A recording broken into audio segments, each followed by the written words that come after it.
All right, to start, we should already know the proper grip because of my last hand's lib video. So obviously that grip is this. If you want to look more, I show more detail there. So you can either do that grip. It's kind of based on the aesthetic of what the grip looks like.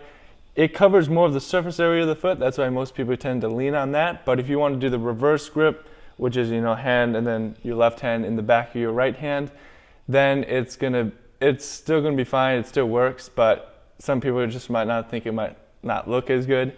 It's up to you. If it feels good, then keep that, but as long as it's controlled, that's probably the most important part. So it's pretty important to not favor a certain leg. It doesn't matter if you're a bass or a flyer. Don't favor one side, get really good at both of them. When we're doing a high-to-high tick knock, it's rather important to not favor one side or the other of your legs.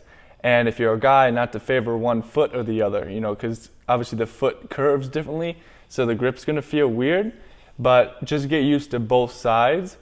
And we're not just doing a high-to-high tick-tock once. We're gonna do it from regular grip to opposite leg and then back to regular. We wanna get used to both sides so we don't have an inconsistency. We wanna be versatile. When you're dipping for the switch, make it nice and controlled and slow and then fast on the way back up, okay? So really control it and don't let it shake, don't let it move. Control it so she feels stable. And then go fast on the way back up, push all the way through her leg, and then flyers, try to replace quickly and replace effectively in a way. You want to try to think of making it as soft as possible. Like you want to think, lift soft, it shouldn't crash on him, and that's part of the guy too. He should be reaching for it and grabbing it before it slams on him, but if you're waiting too long, it's going to crash on him, and if you're going too early, then you're gonna think that you can't replace your foot in the same spot as the other one because the foot's not even gone and you're switching too early. So you're like, I have to switch over here, but you don't have to switch over there. Just remember, switch them both right in the same spot, and then you're not gonna feel like you have to lean one way or another. Another tip I have for you is to practice, girls. Practice tick-tocks on the ground.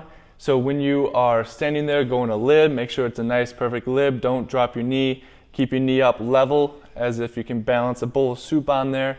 I've been told that many times. And when you're holding that, just have it nice and tight. You can bend your knee on the ground because there's nothing else to dip, but please don't get used to that in the air. Don't bend your knees right when he dips because he's your legs then, you are not your own legs, if that makes sense.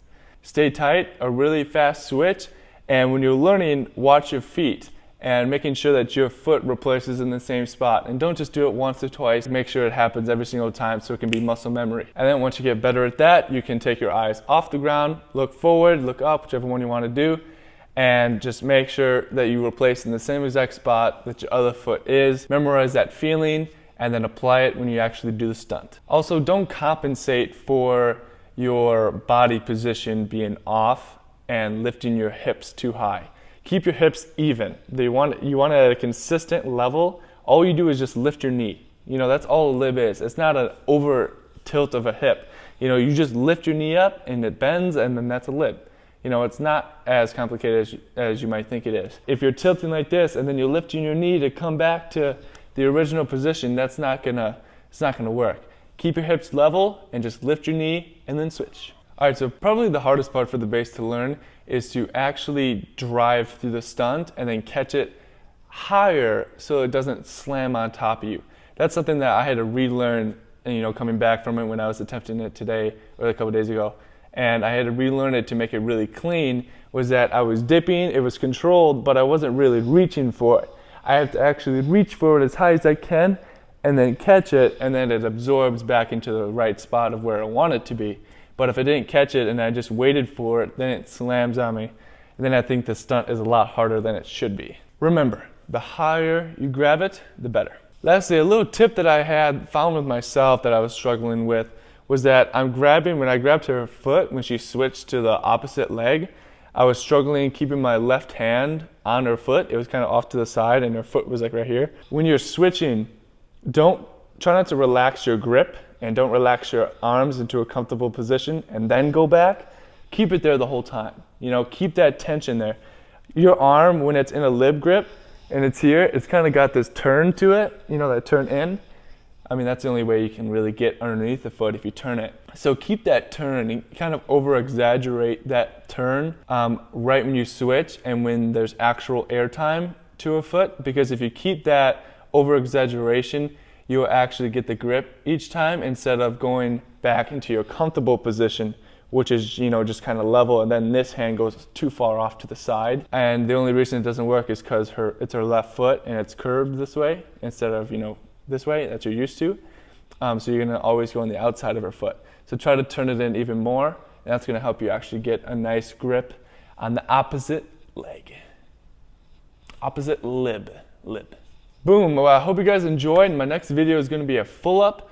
If you apply the advice, please send me a video. I would love to see it. Send it to me on Instagram. It's my same name that I have as my YouTube channel name. Just type in that name on Instagram if you don't have me on there. And just message me. I'll always reply. And, you know, looking at the computer. Oh yeah, this is gonna be a good one. Ready?